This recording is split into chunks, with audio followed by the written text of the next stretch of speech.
And we are live.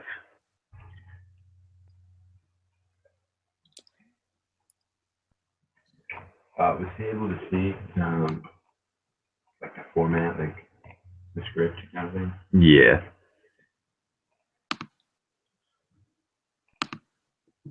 Just loading up everything that we need. And then you saw the kind of run through semi-script kind of thing, just outline. Yes. Okay. Yeah, I have it pulled up.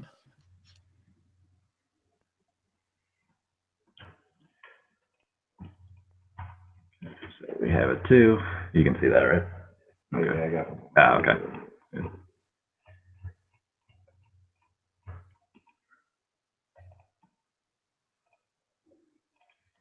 Okay. Do we feel like we're ready to officially begin? Yeah, I guess we'll start with a small introduction or something. Yeah. So I'm gonna hit the.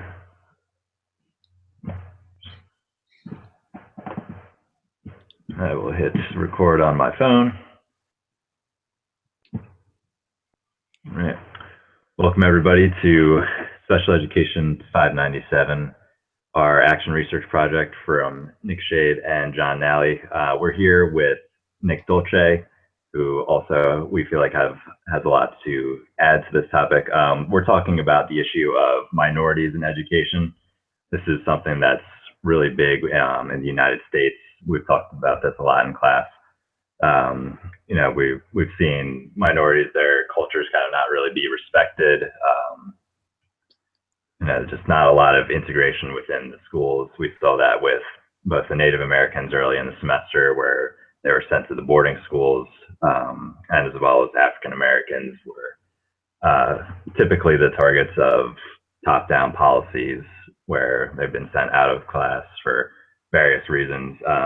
So we were interested in looking more into that and kind of comparing it around the world to minorities in other countries and how they're educated, maybe take a look at some different policies that other countries are doing.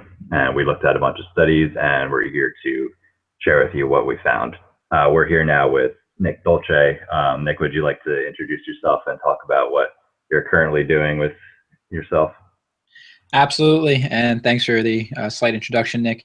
Right, my name is Nicholas Dolce. I graduated from TCNJ in May 2015 with a double major in international studies and linguistics. Set me up nicely to spend some time here in Finland, where my mom and her family come from. So I've been teaching Spanish actually at a community type school here in Finland, which is basically mostly senior citizens, although anyone from high school age and up is allowed to take the classes. But it started out as a workers' institute where people who worked all day could take classes in the evening, sort of broaden their horizons.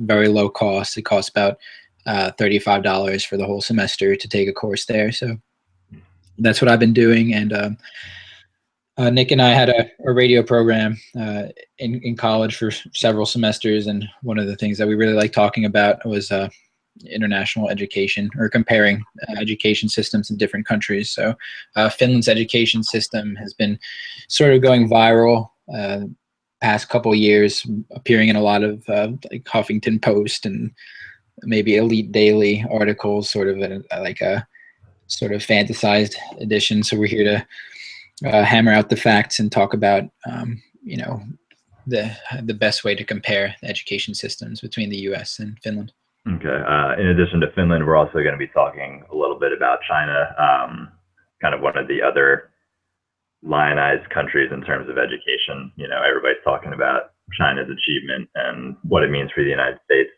John, would you like to go over a little bit to some of the key topics that we're going to be talking about in the next 40 minutes or so? Sure, Nick. So from our research, we focused on 3 countries, that being the United States, Finland, and also China. Some of the people groups, indigenous populations, and minorities that we came across were the Sami people of Finland. They spread across all of Scandinavia, as well as Russia, as well as the Uyghurs and Tibetans in China. And we looked at the Native Americans of the U.S., as as well as African Americans in the United States. So of our research, we found three overarching themes that emerged. The first one being language and education, talking about language education and which languages are taught in schools. Then we also found policies regarding minority education, policies around language, as well as policies in terms of disciplinary actions within the schools that affect certain populations. And our last theme was assimilation, that being using education as a means to assimilate these different cultures and people groups into the dominant discourse and culture of these countries, and the importance of seeing yourself in education, that being students being able to see themselves in the curriculum. So what they're taught is relevant to their lives, their identity, and how that affects them when they're not able to see themselves in their education. Then we'll wrap up with some implications for teachers and those who are teaching abroad and school policies. All right, thank you, John. So let's get right into it with our first topic, that being language and education. So from our research, we found that in countries, we specifically looked at China and Finland, but I would imagine that you would find a similar situation in any country where there's a minority that speak a different language from the majority. There's a serious concern about what language you would use for instructing these children. A concern that we found of the Tibetan and Uyghur peoples, is that from the qualitative research that we looked at, is that many of these minority students, they wind up not being proficient in their native language because it just makes more sense for them in order to be successful to learn the language of the majority. It's just when you have a language that isn't spoken by a large number of people, you're not going to find that language in business or schools as often. So it's hard for these minority students to really put effort into learning their language when it just, in the long run, it doesn't really benefit them all that much because they're just going to have to learn the other language anyway in order to be successful in society. Right. And if I could just butt in, it's a tricky question for a lot of reasons, especially because a lot of small minority languages like the Sami in Finland or the Uyghurs in China, is that these languages are at risk of disappearing.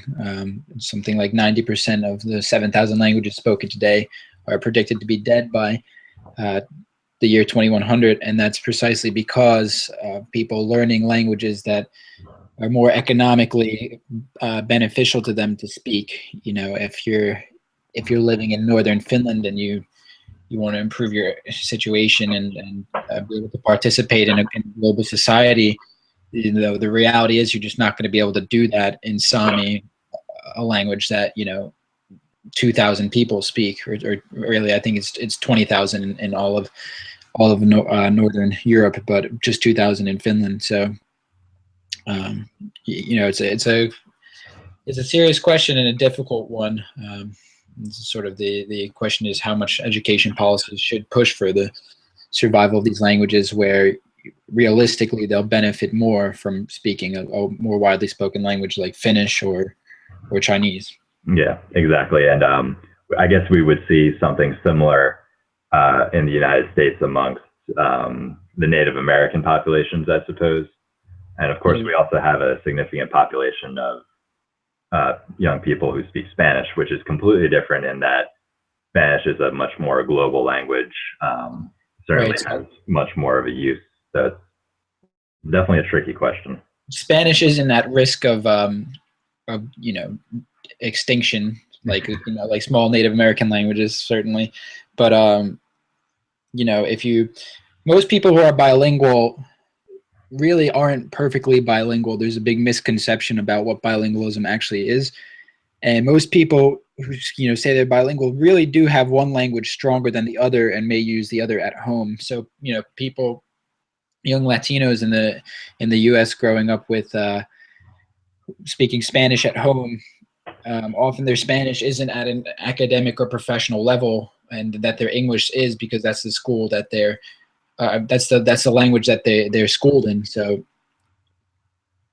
yeah, it's a complicated question, and I don't think that Spanish is it's a different situation.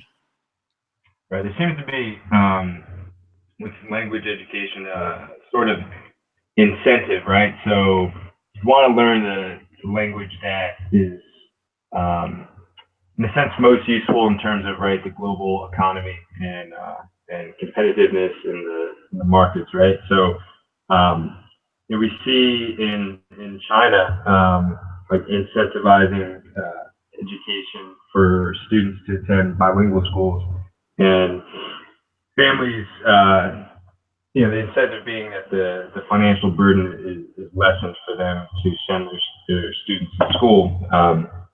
And they feel as though, your student is able to be bilingual, better chance of attaining maybe higher education in some countries, and taking advantage of more jobs. So there seems to be this underlying tone of trying to incentivize education in terms of learning the language that is more useful, as we said previously, in this global economy, global education system.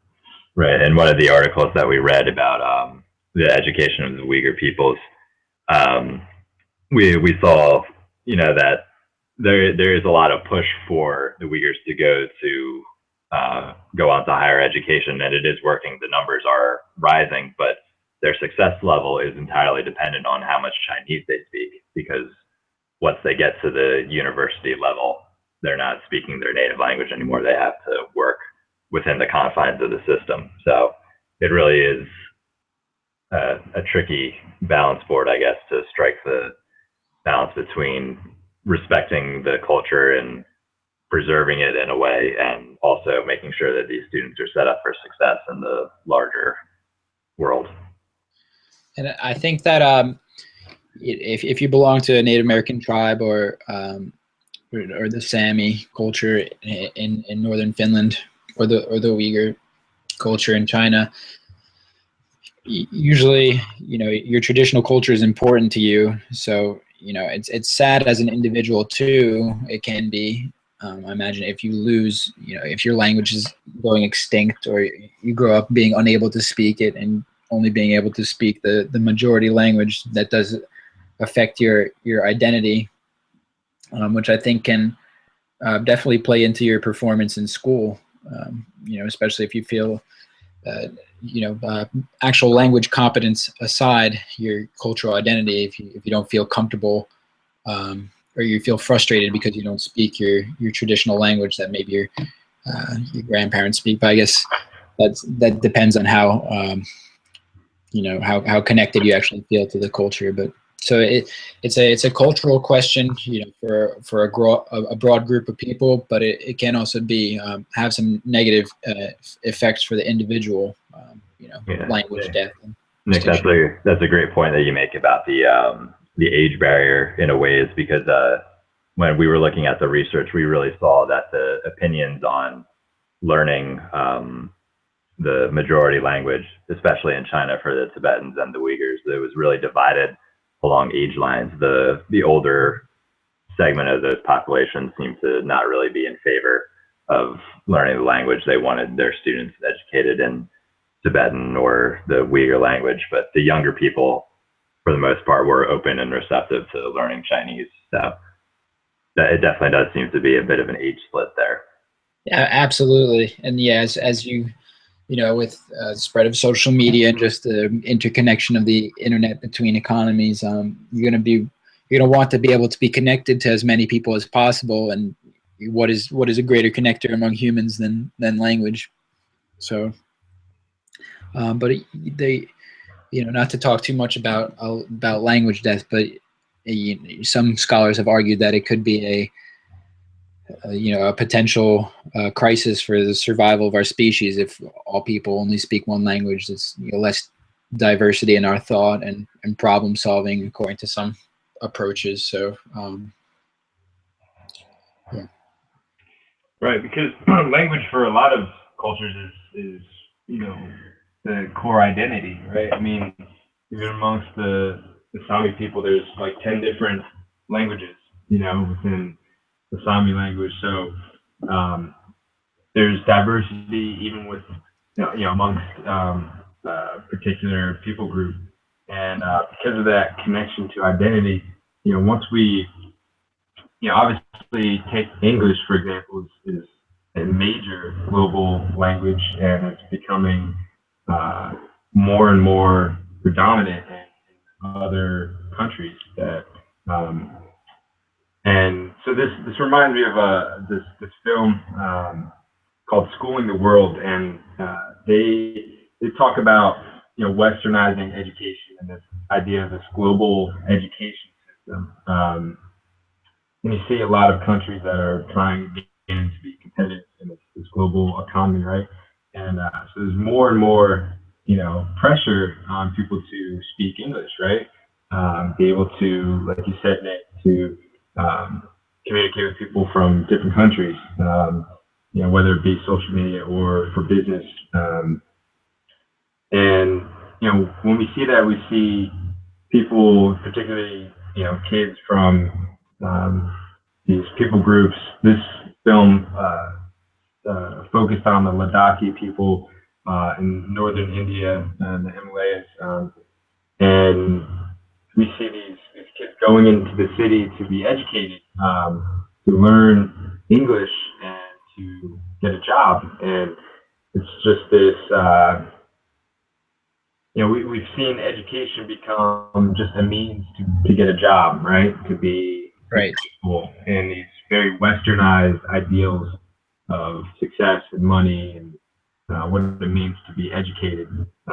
And obviously that has a huge effect on, as you mentioned, the dying out of cultures and language, and a lessening of diversity within our world.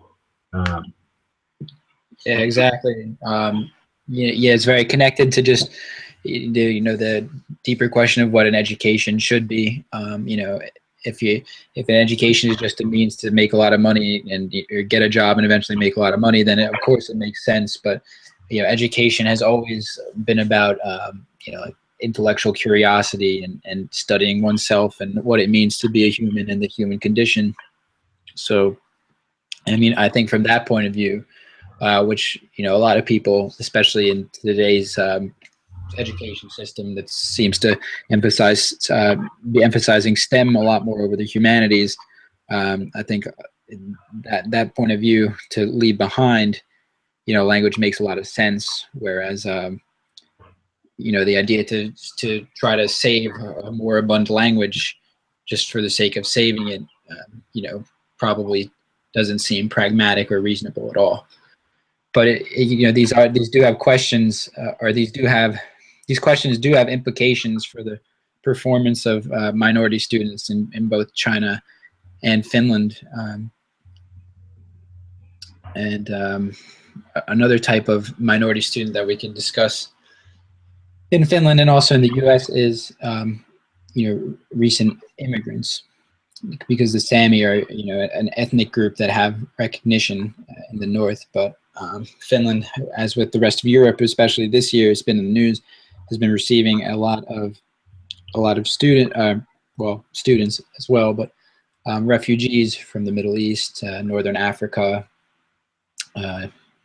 Western Asia, who these school systems in Europe are now faced with the challenge of how do we integrate these students, and another huge question there is language. The most important thing if you're trying to integrate students is first to get them to understand that the language that the education and the courses are being offered in.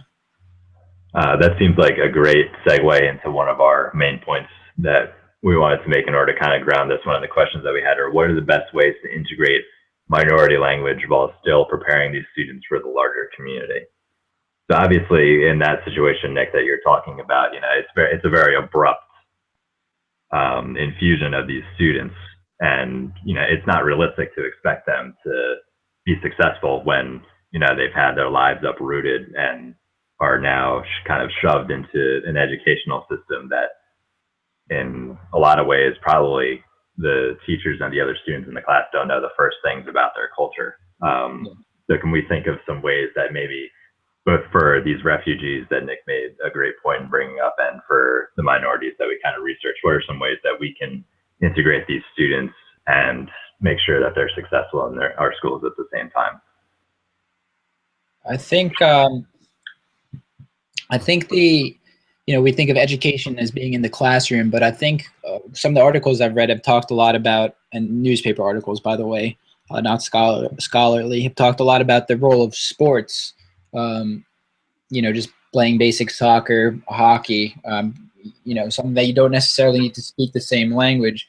Between Finnish youth and the youth hailing from many different countries who come as refugees. That's a great way to, get towards the more emotional side of integration, of feeling like you belong to the community. And also, of course, younger people have an easier time learning a language, especially so if they're having fun. So that's one thing, solution. But obviously, it has its limits. But that's one thing that I've seen being tried. Of course, the situation here, like you said, in Finland is pretty different from the minority situation in the United States or China. Yeah, I think that's a good point. Students want to feel like they belong, and that plays a huge role in their willingness to learn. If you don't feel accepted or that you belong in the classroom, and you feel ostracized or marginalized, you're not going to be as willing to learn, and that's a huge issue, right? It's not just feeding knowledge, but it's the motivation to learn that makes education useful and fun for both teachers and students. Right. If you've just moved into a brand new country and you don't speak a word of the language, it's going to be your attitude and your age are going to be great predictors of how quickly you integrate, I think. And something that plays into your attitude potentially is what kind of reception you feel you get from the majority group. So I think yes, basic sports and just physical activities have been suggested as one solution. But then again, in Finland, I think the approach is taken to try to distribute refugee families and kids as evenly as possible, so that you don't end up with like sort of pockets of neighborhoods that need to be that require assimilation or have certain problems. So it's sort of more spread out evenly, which is kind of pretty different from minority situations in the U.S., where you usually have a neighborhood will be there's a pretty big separation between stereotypically like white neighborhoods and then more urban neighborhoods that are usually more Black and Hispanic. So, and then that's affected in the school system too, the sort of separation. I think another great tactic that we can look at as a means to integrate these minority students is the concept of the circle time or a morning meeting. Potentially looking at doing something there, maybe students share a word in their language that relates to what the students are learning about, or maybe like a current event. That could potentially be a bridge builder in a way between these minority students and the students of the majority culture. Could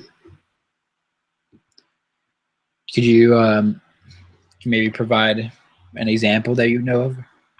It's typical in what we call responsive classrooms these days for the class or homeroom or what have you to come together as a group to kind of have, well, it kind of depends on what the school calls it, but typically it's called like a morning meeting or circle time or something early on in the day.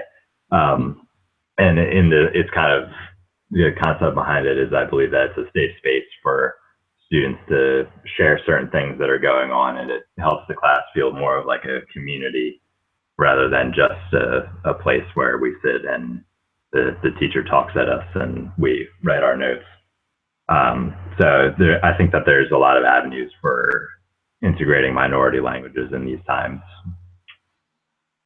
Right. So if you have a if you have a classroom with maybe it's 25 kids and 5 are a refugee background, with the Finnish example, to bring up some cultural item, so that relating to the refugees, so that the Finns feel that they're so the Finns learn about it and the refugees feel that their culture and background is also being valued and taught, and it's not just one way. Yeah, right, exactly. I think that this just about wraps it up for the theme of language education. I think that we've discussed most of what we wanted to hit. So perhaps now we can move on to the assimilation of language theme that we kind of discovered. This again, this like sub theme is basically the fact that education has been predominantly used to assimilate people groups, ethnic groups into the dominant culture of the particular country. And so our kind of essential question for this is whose language matters, right? How do we value different languages and cultures, and which ones does a society actually uphold and honor? And obviously, we see in the United States very westernized, Americanized value system where English is,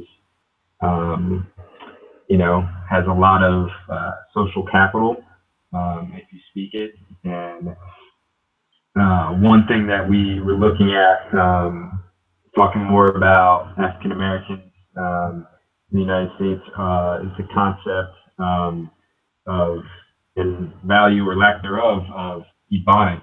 For those of you who don't know, Ebonics is the kind of dialect that has been transformed from historically slavery into modern day. It's typically known as street talk, right? And that's also, I think it's known as African American vernacular English, as being called in the linguistic literature. There you go. There you go. So right, we see that it's not valued, right, in schools, because we want proper English, and you see that even this cultural tension of this is something that is part of for the African American culture, right? And doesn't necessarily mean that this student is incapable of speaking quote unquote proper English. Right. So we have these stereotypes of slang or dialects, right? Street talk is equated with Black ignorance, and proper professional talk is equated with white intellect. And that's a pretty predominant thing within the U.S. I'm sure in other countries, right, it's the same kind of right, where if you want to be professional, if you want to be respected, you need to talk, the standard in the dominant language and have a good execution of it, right? I don't have any like source for this, but I believe in Korea it's a thing to speak the Seoul dialect of Korean because it's considered like more sophisticated, and if you're from like a different part of the country, a lot of like the entertainers and people like trying to quote unquote make it big will train themselves to speak in Seoul dialect.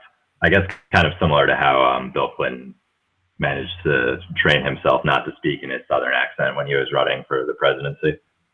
Right, and there's sort of it goes into the sociolinguistic question of the prestige of the standard. So usually it's associated with the capital. Strangely enough, in the U.S., the sort of prestige dialect is actually Midwestern, which has some implications. For example, New York speech lacks R's, and by that I mean that you say stuff like "park the car," which sounds more like Boston maybe, but sort of the East Coast. And that used to be the prestige dialect that presidents spoke with, JFK, FDR. And then sometime in the 60s, as these cities were, as American Eastern Seaboard cities became more multicultural and predominantly more black, the standard moved back towards an area that was still white, which is the Midwest. So now you have a very heavy R in standard English, North American English. But with Ebonics, it has sort of the unfortunate characteristic of being close enough to English, this dialect being close enough to what we call standard North American English for people to understand, but it has some different grammatical features that are easily parodied and might, like you guys said, make the speaker seem dumb. When from a strictly linguistic point of view, Ebonics or African American Vernacular English features some scientific linguistic, features that are actually more complicated than the standard that you and I, or you guys and I, speak. So, could you explain that a little bit more? Yeah, absolutely. So, for example, one thing that's commonly parodied in Ebonics or African American English is, saying stuff like "how you" instead of "how are you," where you leave out what we call the copula, which is just the basic verb to be. He tall instead of he is tall. And, if you're a comedian or if you're just imitating urban speech, that's a very common thing. Whereas really there's another thing that you'll hear people who are imitating African American Vernacular English do is say stuff like "he be tall," which is not actually correct African American Vernacular English by the linguistic rules that this has. So really, it's just as much of a language with its own system of rules. It just happens not to be the standard. Interesting. Yeah. So B, for example, just to further extrapolate, B, for example, if you ask a young black student, where's your mom? They could say she home or she be home, and there's two different meanings. Where she be means normally she is, doesn't mean she necessarily is, but she's normally home. Whereas if she home is said, then that means that absolutely the student is aware that the mother's home. So these are pretty interesting rules that English doesn't have, and yet we think that Ebonics or African American Vernacular English is some kind of just broken English spoken by people who were just too ignorant to speak correct English. Whereas in a lot of instances, it's actually the opposite. Yeah. That's really interesting. We saw in Noguera research that we had to do for class is where the Oakland School District decided to actually recognize Ebonics as a second language and was widely ridiculed for it. Right. Well, I remember learning about this in one of my courses too. And one of the reasons why I think that their intention was honorable to, to stop telling black students, like, oh, your language is just broken. You need to speak normally. To have them recognize that, no, it's a historic way of speaking that has its merits and is just as much of a language as standard English. But I think that a lot of in the classrooms where Ebonics was being taught, not all the students even spoke African American vernacular English. There were other minority students, like Hispanic students, in the group also. So yeah, there are problems like that in the execution. But I don't think that. I think that like it or not, the standard is important. It's important to be able to speak the standard. Not everyone is a sociolinguist who's going to recognize that, oh, just because this person speaks differently doesn't say anything about their intelligence. We as humans all judge other people by how they speak. We judge where they're from, their economic background, stuff like that. So it's important to be able to speak the standard to advance in society. So I don't think that conducting all education in Ebonics would really be of value to the students. However, I do think that taking some steps to let students know that Ebonics or AAVE is sort of like the stuff I just said, it's as much of a language. It's not some broken English that makes African Americans stupid. It's as much of a language with its own unique history as what we call standard English. And then explain, here's why it's important to also be able to speak standard English, instead of just assuming that, oh, they're really the same and their English is just a little broken. Being like, no, there are differences, but one isn't necessarily better than the other, but it's important to know the standard as well. Yeah, I think that's a great point to make. But kind of the issue that we see here is that English and standard English and Ebonics or African American vernacular they're close enough that if you speak one, you can understand the other. You might not get all the intricacies and all that. Right. You can navigate your way back and forth. So what we found in doing our research is that, especially in China, Finland kind of did this too, is that the minority students are educated. They have the option to be educated in a bilingual environment. But what happens is that, especially in China, China will teach math and science in Han Chinese. They won't teach it in the minority language. Other subjects are taught in the minority language, but math and science are only instructed in Chinese. So you can take a guess at what the top jobs are in China. Right. It's not underwater basket weaving. It's all stuff related to STEM and things that you need math and science for. Yeah. Go ahead, John. Yeah, I mean, it just hammers the point of, right, what's valued, right? So, math and science, key subjects, right? Key industries, right? You need those skills. And, so there's this underpinning of, well, this is how we're going to make sure everyone is going to be speaking this language, by making sure that these subjects are only taught in the dominant language. And it's so easily done by it. Like it's very, it just takes a bit of study into it, and you see the alternate, ulterior motives in trying to assimilate people from different cultures into, again, the dominant culture or language. I think we've kind of hit on every point that we've really wanted to talk about for the assimilation of language sub-theme.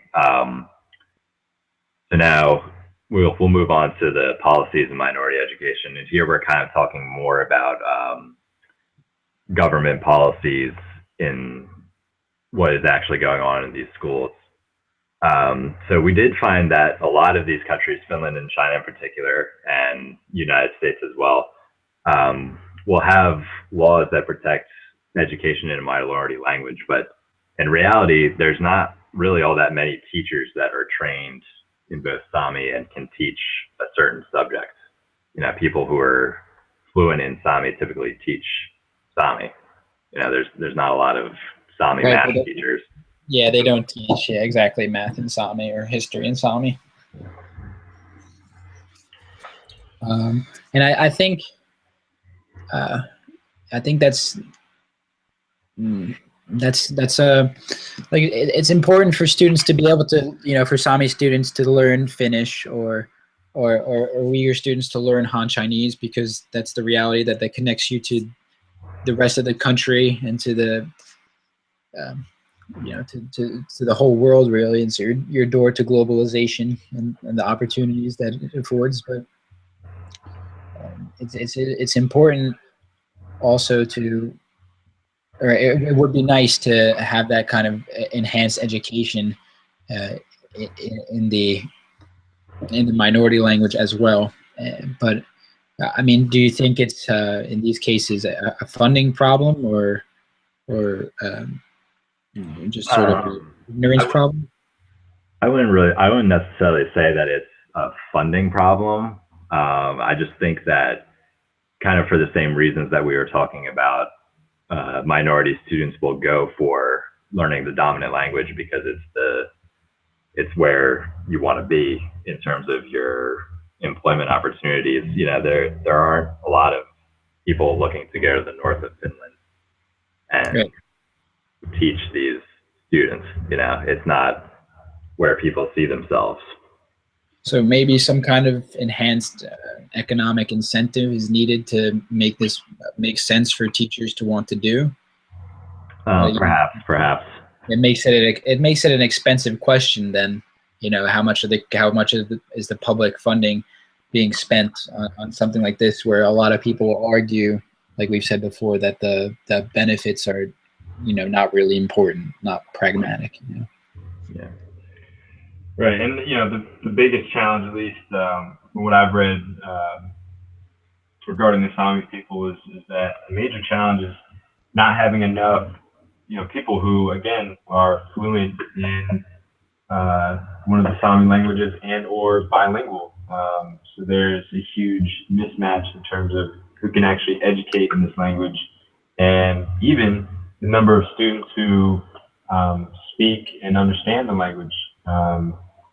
So because it's such a small population, it kind of becomes an issue that's left to the side. And as you said before, they are a recognized people, and these policies seem to, again, kind of recognize somewhat of their educational sovereignty. However, doesn't seem like there's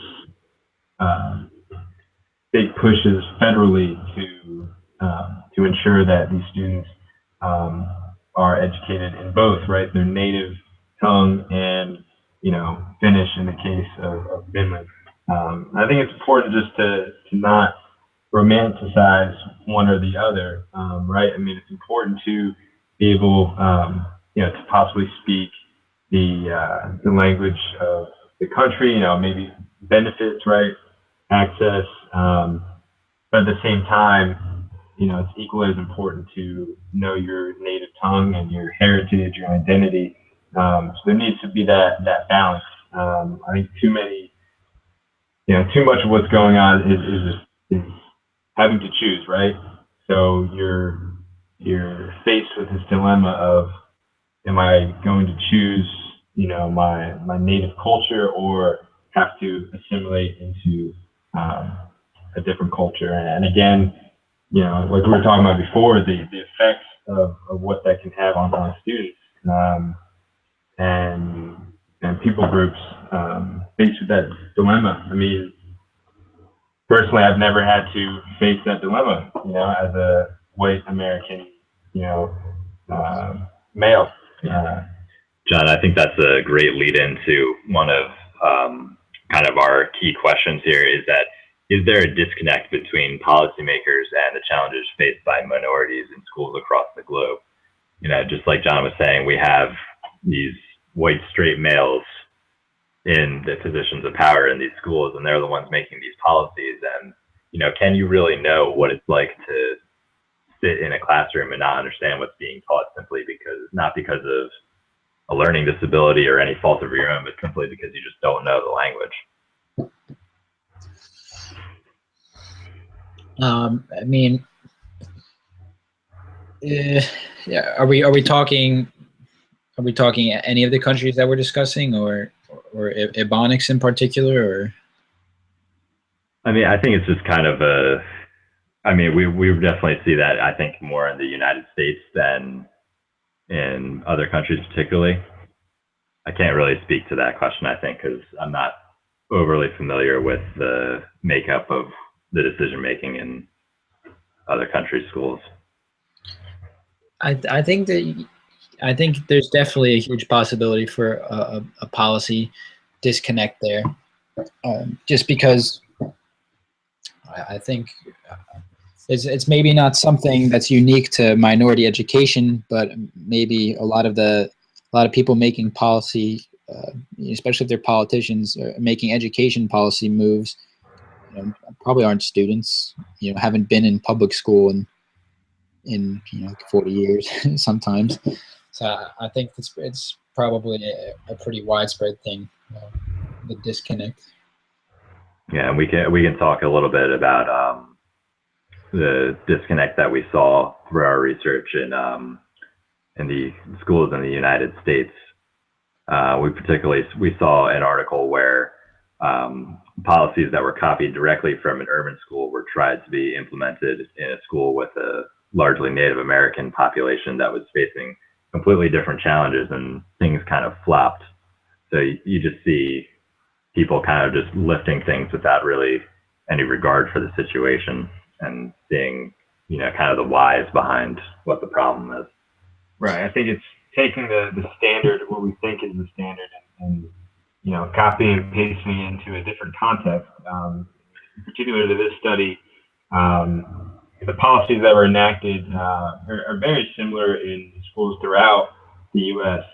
Placing an officer in the school, as well as enacting a dress code, and the school was only 190 students, mostly Pueblo Indian youth, and the policies were just inconsistent, because you usually enact these kind of policies when there's gang behavior or violence within the school, and over the past 7 years when this study was done, and there's just no history of gang-related behavior or violence in the school.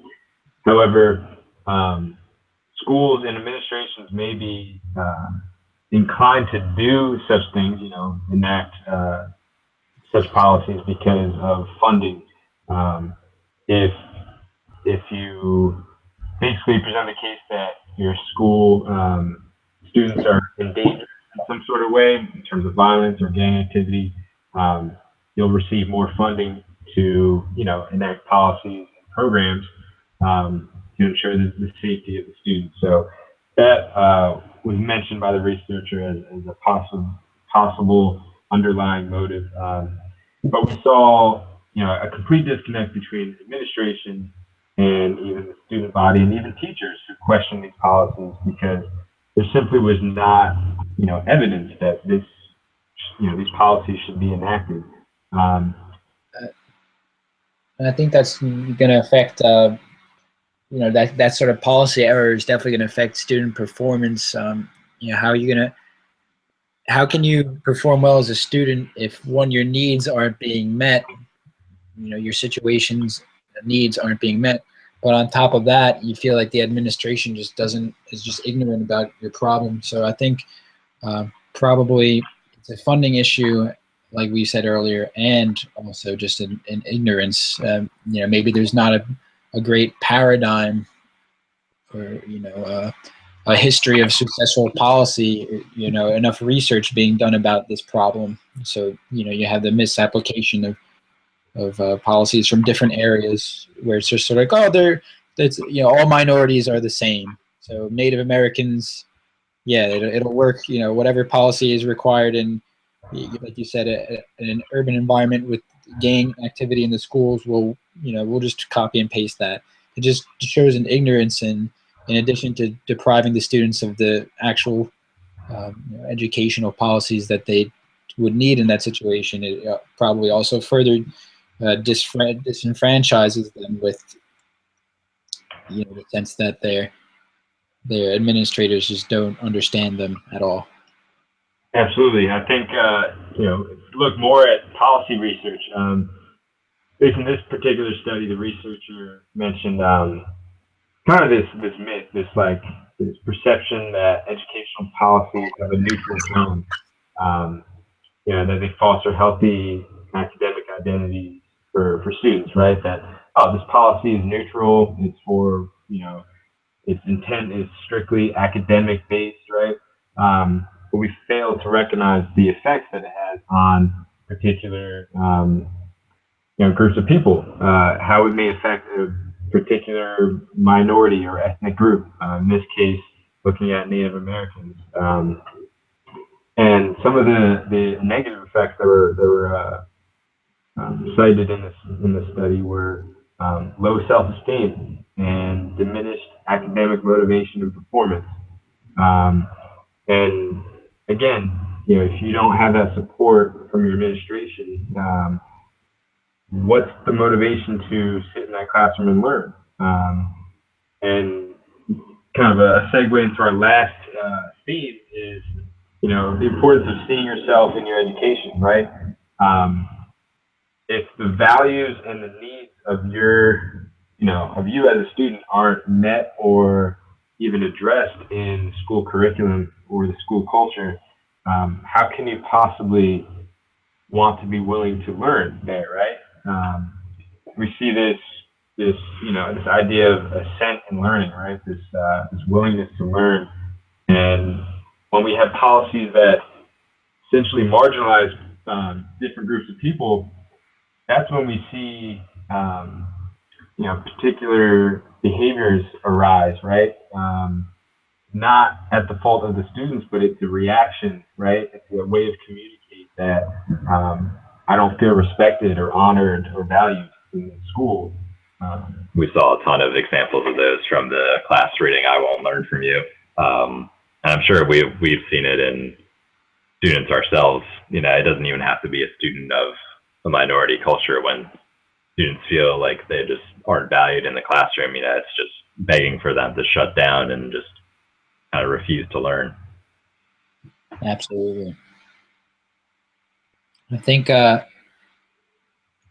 just establishing, if we're still talking about sort of indigenous cultures and tribes like the Sami or Native American groups, it's probably just the administration showing a bit of respect or understanding about the culture and even communicating why it's valuable is to the students is so crucial for eliciting success among them. Exactly. So yeah, like John said, I think that's a great segue into our last main theme, the idea of assimilation and seeing yourself in your education. So historically, we've kind of seen education as a tool to assimilate minorities into a larger culture. In class, we learned about the Native American boarding schools, and I believe that a similar situation actually happened to the Sami people, and I think the 1600s through about maybe early 1900s, where they were sent to boarding schools and kind of taught how to live in the same way as the majority culture. So it's kind of something that we look back on and we're just like, wow, like that really happened. But I think that we still see it today in a lot of places. We were talking before about the idea of African American vernacular English not being respected, and students have to talk correctly and write correctly, and it's stuff that's still going on. Just because we aren't picking up kids and sending them to a different spot doesn't mean that it's not still happening. Right, that's a good point. We may not see the same historical practices of essentially stealing generations of kids, particularly indigenous youth. Another example is the Aborigines of Australia. Within the past 100 years, it's very recent history. I think 1 in 3 Aboriginal youth from about 1930s all the way through the 1970s were taken from their homes, from their tribes, and placed into boarding schools, and even adopted by white Anglo-Australians. So although we may not see that today, it certainly does happen in the way that we teach. Education itself can be a blessing and a curse, right? It can be a way for us to, as we're doing right now, having a deeper, more critical and analytical conversation about these issues.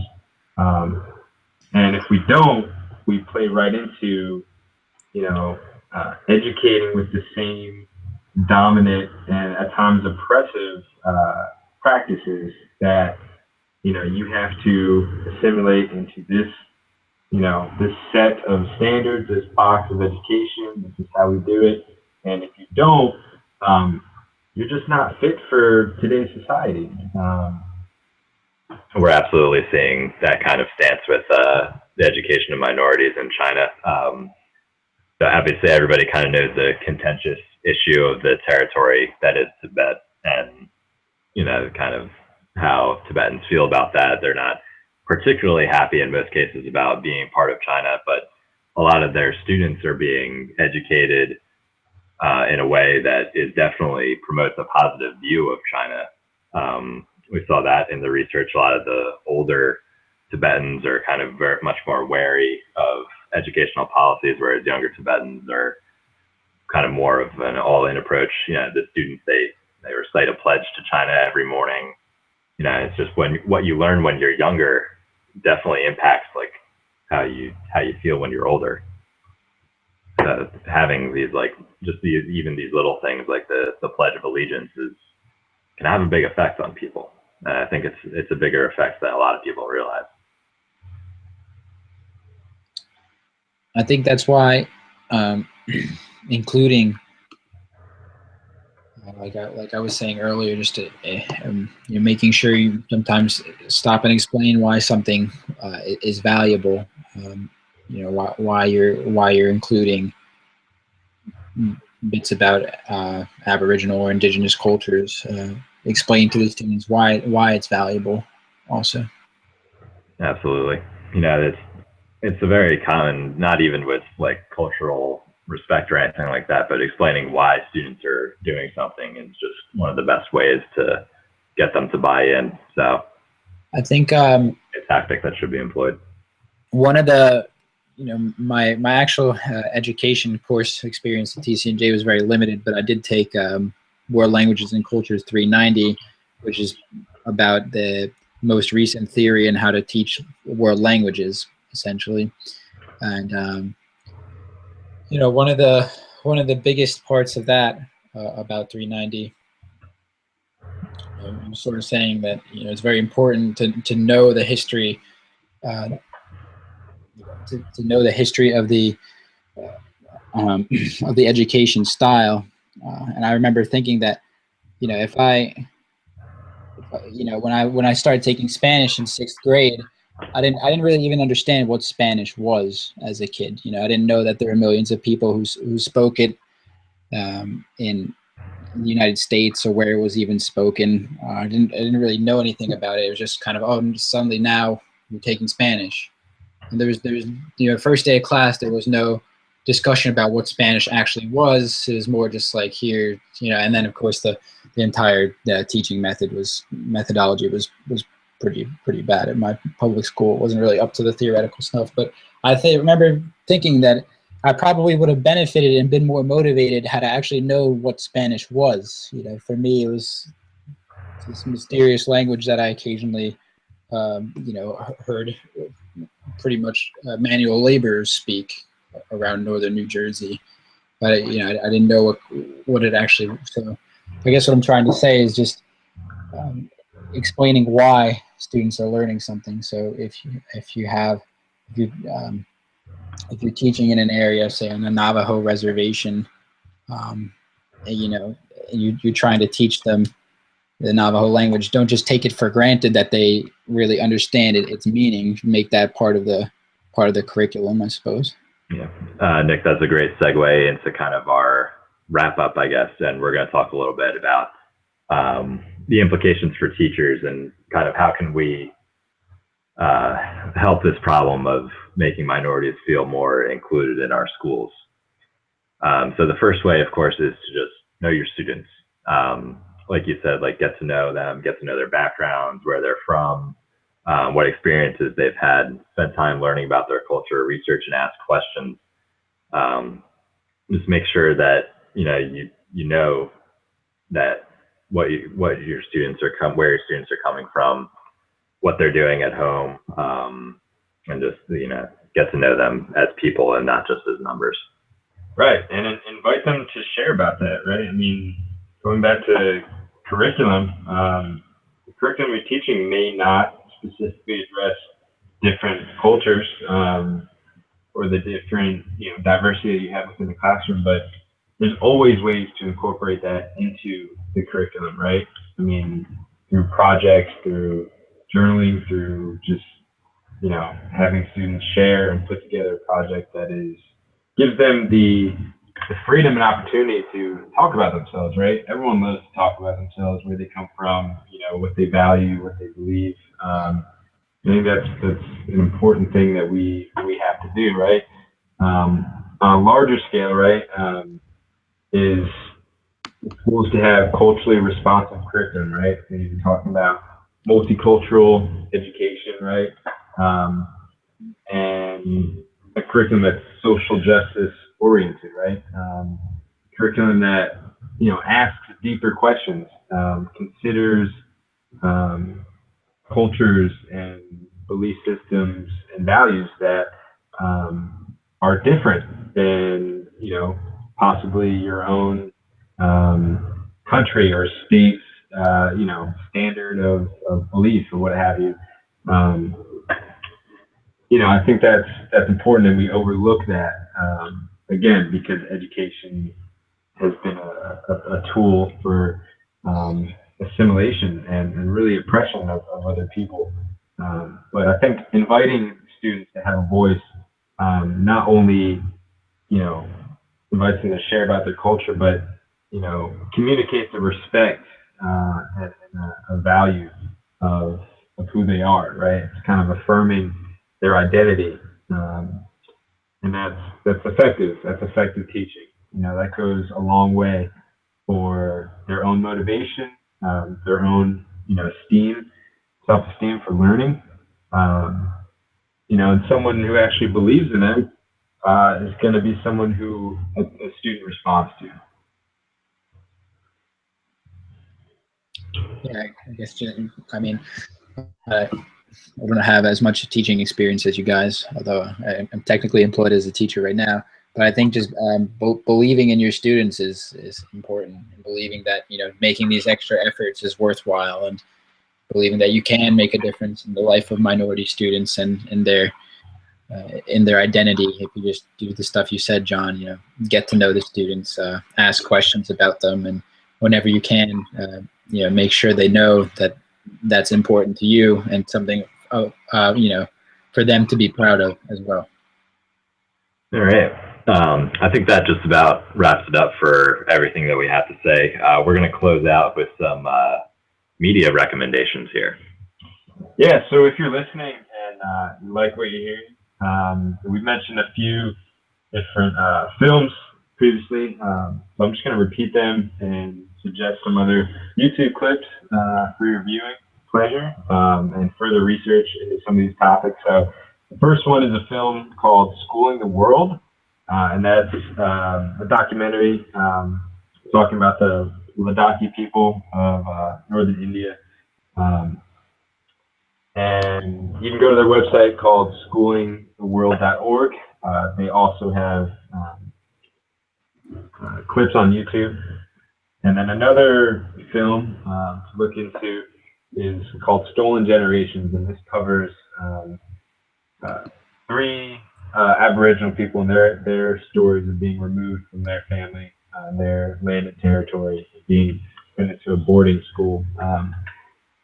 The third one we actually saw in our class, and there's three parts of it on YouTube, and this covers Native American boarding schools in the U.S. It's called Unseen Tears, the Native American Boarding School Experience in Western New York. And again, so there's three parts of that on YouTube. Another one is just a recommendation, particularly for teachers. Sir Ken Robinson, he's an educational reformer and creativity expert. And he has a 12-minute video animation on YouTube, and it comes from his lecture on changing educational paradigms. So he's another expert in the field who it was good to look at, and some of his thoughts and his suggestions regarding some of these topics. Right. So I think that just about wraps it up for everything that we have to say here. I have sorry, Dave, I have one film recommendation also that I saw this summer. Okay. It's called Rising Voices, Revitalizing the Lakota Language. And I saw it at the Linguistic Summer Institute, and it's just about the the education and the struggle to keep the Lakota language, which is near death, alive, and teach it to new generations, and teach it to people in their 20s and 30s who would want to be involved in its preservation. So yeah, Rising Voices, Revitalizing the Lakota Language. Great, excellent. Any more suggestions before I jump the gun again? I'm good. Okay. So yeah, that just about wraps it up for everything that we have to say. We hope that we've opened your mind a little bit as to some of the issues in minority education around the globe. So thanks for listening, and yeah, we're happy to spread a little bit more awareness. Thank you. Thank you.